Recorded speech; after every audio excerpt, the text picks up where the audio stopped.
Hi aspirants, welcome to my channel Priyanka classes. So October 11th న్యూస్లో ఉన్న exam oriented important current affairs. So every year మనకి October మంత్లో Nobel prices అనేది ఇవ్వడం జరుగుతుంది. ఫస్ట్ వైద్య రంగంతో మొదలై ఇవి 5 రంగాలలో ఇస్తారు. సో ఇందులో నోబెల్ శాంతి పురస్కారం 2025కి ఎవరికి దక్కింది అంటే వెనిజులా ప్రతిపక్ష నేత అయిన మరియా కొరీనా మచాదోకి ఈ శాంతి పురస్కారం అనేది లభించింది. సో ఈమెకు ఎందుకు ఇచ్చారు అంటే ఈమె అక్కడ ప్రస్తుతం ఉన్న ప్రభుత్వంలో నిరంకుశత్వానికి వ్యతిరేకంగా ప్రతిపక్ష నేతలందరినీ ఏకం చేసి సో ప్రజాస్వామ్య విలువల కోసం పాటుపడడాన్ని గుర్తించి సో ఈమెకి నోబెల్ శాంతి పురస్కారం అనేది ఇవ్వడం జరిగింది. నార్మల్గా నోబెల్ శాంతి పురస్కారం దేశాల మధ్యన సంబంధాలు పునరుద్ధరించిన వాళ్ళకి, హింసని తగ్గించిన వాళ్ళకి, శాంతిని పెంపొందించిన వాళ్ళకి శాంతి పురస్కారం అనేది ఇవ్వడం జరుగుతుంది. సో ఈ నోబెల్ శాంతి పురస్కారము మనకి ఎవరు సెలెక్ట్ చేస్తారంటే నార్వేయన్ సెలెక్ట్ కమిటీ వాళ్ళు సెలెక్ట్ చేస్తారు. సో దీన్ని ఎప్పుడు ఇస్తారు అంటే December 10th మనకి ఓస్లో సిటీలో ఇది ఇవ్వడం జరుగుతుంది. సో ఎగ్జామ్ పాయింట్ ఆఫ్ వ్యూలో ఈ 2025 నోబెల్ శాంతి పురస్కారం ఎవరికి వచ్చింది అనేది మనకి ఇంపార్టెంట్. నెక్స్ట్ మార్ట్లెట్ అనేది ఒక క్షిపణి వ్యవస్థ. ఇది మనకి భారత్ బ్రిటన్ మధ్య జరిగిన ఈ మార్ట్లెట్కి సంబంధించిన కీలక ఒప్పందం ఈ రీసెంట్గా జరిగింది. ఇది ఏంటంటే చాలా తేలిగ్గా ఉంటుంది. దీన్ని మల్టీపర్పస్లో మనం యూజ్ చేయొచ్చు అనమాట. ఈ మార్ట్లెట్ అనేది ఒక పక్షి పేరు. ఈ పక్షి మార్ట్లెట్ అంటే నార్మల్గా అర్థం ఏంటంటే జానపద కథల్లో ఉండే పక్షి పేరు. సో ఈ పక్షి అనేది ఎప్పుడు విశ్రాంతి తీసుకోకుండా అల్లు పెరగకుండా ఉండే పక్షి అన్నమాట. సో అందుకే దీనికి పేరు పెట్టారు. ఇది మామూలుగా ఈ క్షిపణి వ్యవస్థను మనం గగనతలం నుంచి గగనతలం అంటే air to air, air to surface, surface to surface ఇలా ఎలా అయినా మనం దీన్ని వాడి మనం బహుముఖ లక్ష్యాలను అంటే మల్టిపుల్ టార్గెట్స్ని మనం ఛేదించవచ్చు అన్నమాట. సో మనకి సైన్స్ అండ్ టెక్నాలజీలో మిసైల్స్లో ఈ దీనికి సంబంధించి మార్ట్లెట్ అంటే ఏంటి రీసెంట్గా న్యూస్లో ఉందని అడగచ్చు. నెక్స్ట్ న్యూస్లో ఉన్నది ధనధాన్య కృషి యోజన. దీన్ని 2025-26 బడ్జెట్లో ప్రవేశపెట్టారు. ధనధాన్య కృషి యోజన. ఈ పథకం యొక్క ప్రధాన ఉద్దేశం ఏంటంటే దేశం మొత్తం మీద వర్షాలు సరిగా పడనటువంటి ప్రాంతాలలో 100 జిల్లాలను సెలెక్ట్ చేసి ఆ జిల్లాలలో ఉన్న చిన్న సన్నకారు రైతుల్ని సో అక్కడ ఉన్న వ్యవసాయ పద్ధతుల్ని ఏంటంటే ఇంకా డెవలప్ చేస్తారనమాట. ఇంకా లాభసాటి సాగునీటికి ప్రోత్సాహం ఇస్తారు. ఇంకా వ్యవసాయ ఉత్పాదకతను పెంచడానికి పంటల్ని మార్చడం, పంటని మార్పిడి చేయడం ఇలాంటి వాటిలో ప్రోత్సహిస్తారనమాట.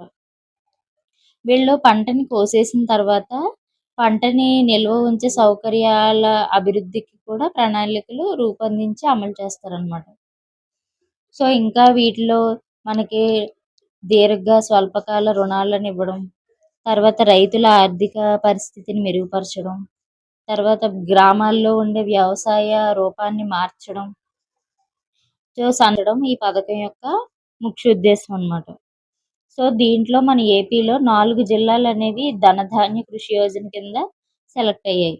అవి ఏంటి అంటే అల్లూరి సీతారామరాజు జిల్లా, అనంతపురం జిల్లా, అన్నమయ్య జిల్లా, శ్రీ సత్యసాయి జిల్లాలు.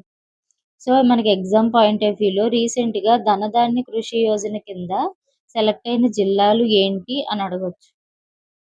లేదంటే ధనధాన్య కృషి యోజన దేనికి సంబంధించింది అని అడగచ్చు. మెయిన్ దీన్ని వ్యవసాయ ఉత్పాదకత పెంచడానికి, నీటి సౌకర్యాలను మెరుగుపరచడానికి, రైతులకి రుణాలు ఇవ్వడమే మెయిన్ లక్ష్యంగా దీన్ని ఏర్పాటు చేశారు. నెక్స్ట్ బాలీవుడ్ నటైన దీపికా పదుకొనెకి అరుదైన గుర్తింపు అనేది లభించింది. మన సెంట్రల్ గవర్నమెంట్ ఆరోగ్య కుటుంబ సంక్షేమ మంత్రిత్వ శాఖ మానసిక ఆరోగ్య రాయబారిగా దీపికా పదుకొనెని ఎంపిక చేసిందనమాట. గతంలో దీపికా పదుకొనె తీవ్రమైన డిప్రెషన్ నుంచి బయటకొచ్చి చాలా మందికి ఇన్స్పిరేషన్గా నిలిచింది. సో దానికి గాను ఈమెని మానసిక ఆరోగ్య రాయబారిగా ఎంపిక చేశారు. నెక్స్ట్ న్యూస్లో ఉన్నది మనకి BWF ప్రపంచ junior badminton championship mixed team విభాగంలో ఏంటంటే భారత్ కాంస్య పథకం సాధించిందనమాట. మనకి హిస్టరీలోనే ఇలా కాంస్యం అంటే హిస్టరీలోనే పథకం రావడం ఇదే ఫస్ట్ టైం అనమాట.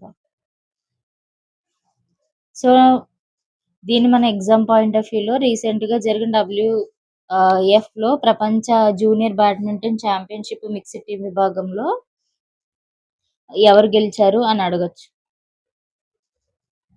నెక్స్ట్ అథ్లెట్ కమిషన్లో మూడోసారి వరుసగా సింధుని ఎంపిక చేశారు. సో ఈ ప్రపంచ బ్యాడ్మింటన్ సమైక్య BWF అథ్లెట్ కమిషన్కి PV సింధు ఎంపికయ్యారనమాట. సో ఈమె 2022-2029 మధ్య కాలానికి సభ్యుల వివరాలని WF ప్రకటించింది.